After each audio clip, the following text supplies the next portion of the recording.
तो इस तरह की बहुत सारी बातें ख़बरें चलाई जा रही है। कुछ लोग तो काफिर कह रहे हैं। आप जो है ना देख सकते हैं कि कैसी कैसी वीडियो यूट्यूबर लोग अपने जो है ना व्यूअर्स बढ़ाने के लिए, अपने चैनल को ग्रो करने के लिए कैसी कैसी जो है ना किस तरह के थंबनेल लगा रहे हैं और कैसे मवाद और कैसे कंटेंट ये लोग क्रिएट करके कैसी वीडियो अपलोड की जा रही है। नऊज़ुबिल्लाह, काफिर करार दे रहे हैं। माअज़ल्लाह सुम्मा माअज़ल्लाह। हालांकि काफिर को भी खुले लफ्ज़ों में हम काफिर नहीं कह सकते, बरेलवी को भी हम खुले लफ्ज़ों में काफिर नहीं कह सकते, इसलिए कि अल्लाह और रसूलुल्लाह को वो मानते हैं। तो सरासर अज़रू शरा जो है ना उनको काफिर कहना जायज़ नहीं है।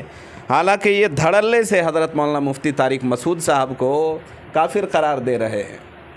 भाई हो सकता है गलती किसी से भी हो सकती है, उन्होंने रुजू कर लिया है, सरीह लफ्ज़ों में उन्होंने रुजू किया है, अपनी गलती की माफ़ी मांगी है और उन्होंने कहा है कि इंडिया, पाकिस्तान और पूरी दुनिया के मुसलमानों के जज्बात को अगर मेरे इस जो है ना क्लिप से, बयान से, बातों से अगर जज्बात मजरूह हुए हैं, ठेस पहुंची है, तो सरी लफ्ज़ों में वो माफ़ी भी मांग लिए हैं और साफ उन्होंने ये भी कहा है कि माफ़ करने से अल्लाह तबारक व तआला भी माफ़ करते हैं। तो जब भाई माफ़ी मांग ली है, गलती माफ़ हो गई, उसके बावजूद हज़रत मौलाना मुफ्ती तारिक मसूद साहब के बारे में ऐसी उल्टी सीधी बात करना ये जहालत के सिवा और कुछ नहीं है। मैं रिक्वेस्ट करूँगा कि भाई इस तरह की उल्टी सीधी बातें न बनाएं, न बताएं, न चलाएं और न ही ऐसी वीडियोज़ आप अपलोड करें।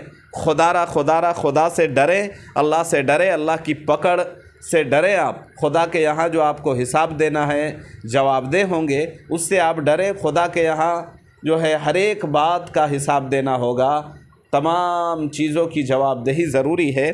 तो इसके लिए भाई हम बचे, डरें अल्लाह से। क्यों उल्टी सीधी बातें आप चला रहे हैं? इस वीडियो को ज़्यादा फैलाएं ताकि हकीकत हाल से लोग वाकिफ़ हो सके।